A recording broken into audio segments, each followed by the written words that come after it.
Okay, let's see. First, I'll start with a little introduction for how I chose the name Shorn. Let's see. I guess my style is undefined, but my experience will blow your mind. Growing up socially blind, waiting for the rewind on life, nose to the grindstone, ear to the mobile phone, never felt so alone. And in that cosmic moan, Shorn of the Dead was born. Just a little introduction for myself. Let's see. Got a couple. Will I start with the newest one, or will I keep that for the end? Let's see. Okay, I'll put it in the middle. This one is it's not exactly poetry, but it's more a bit of prose that I wrote quite a while ago. It's about 15 years ago now, when Amsterdam was still pretty wild, and I was being a wild child in it. So I call it Reflecting. I can feel walking from Flower Coffee Shop at 12:30 a.m. to Rokerai Coffee Shop to buy joints and weed to go on to Leidseplein. And I was so alone, and was cold outside, and dark, and spitting rain. My little fashion jacket, which I wore threadbare, I loved so much.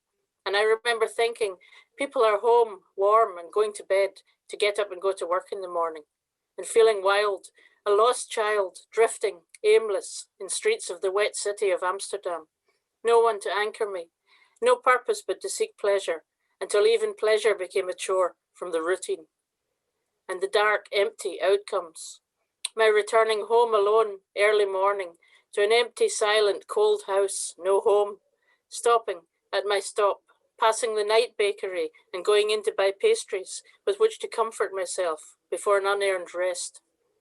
Or that other option, a grubby encounter with some sad-eyed stranger in their bachelor pad, or a best forgotten raunchy romp with a friend, or of an African ex-boyfriend, mostly making me wish I'd stayed alone at home, but it was not a home, because I ran away every chance I got and left no energy there.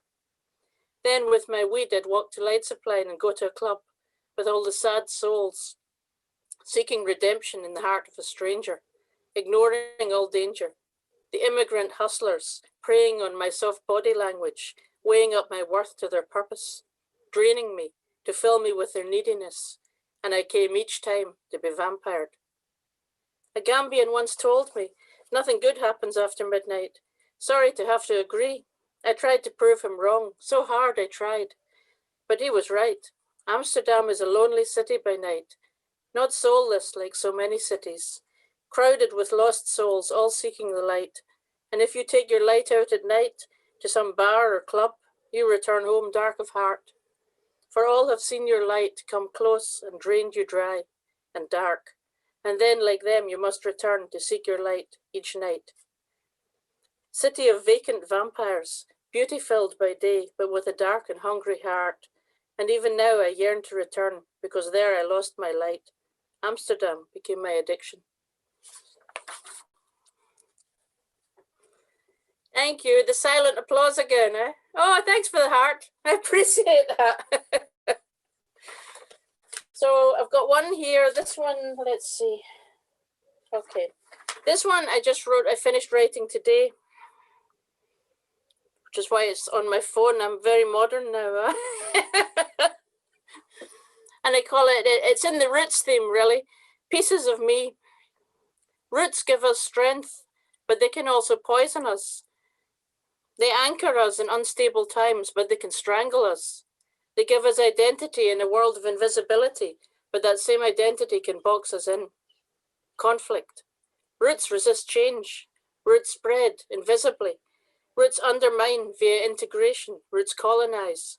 Do our roots reveal our true selves? Can we ever sever ourselves from our roots, or will we die? Roots are messy. Roots are juicy. Roots are ugly. Roots are smells, roots are tastes, roots are sounds. Roots spread sinuous tentacles into our existence with insidious persistence. We are our roots, aren't we? Our roots the flutes of our soul song. Do they keep us from going wrong? Do they keep us strong? Or do they hold us fast among the debris of our past? This last is the brush we use to paint our future, the thread we use to suture the wounds in our souls. This knowing who we are keeps us whole amidst the slice and dice of life. Incision, decision, envision, derision, schism between our past origins and future choices, howling inner, outer voices of dissent, hell, bent on entangling us in a dark web of deceit, sweet yet sinister, seeking the fenetra of our soul. Lost goals, unholy holes in our painstakingly woven dream world, hurled from our high pedestal into a fiery abyss. Bye-bye bliss, hello condemnation. It's a rap I'm unwilling to take, this fall from grace out of place. Transition, into place, out of step with the race. Human, woman, man, can? Carry the can, shoulder the blame, pretend for years that you feel the same. Conceal your shame, play the game, go on the game, go to the game. Control your arches, listen to dirges, follow mass searches of insistence. Resistance is futile, or is it mute? I'll choose the flute of my soul song, roots. Hoots, mon, yes, we can change, if only our glutes.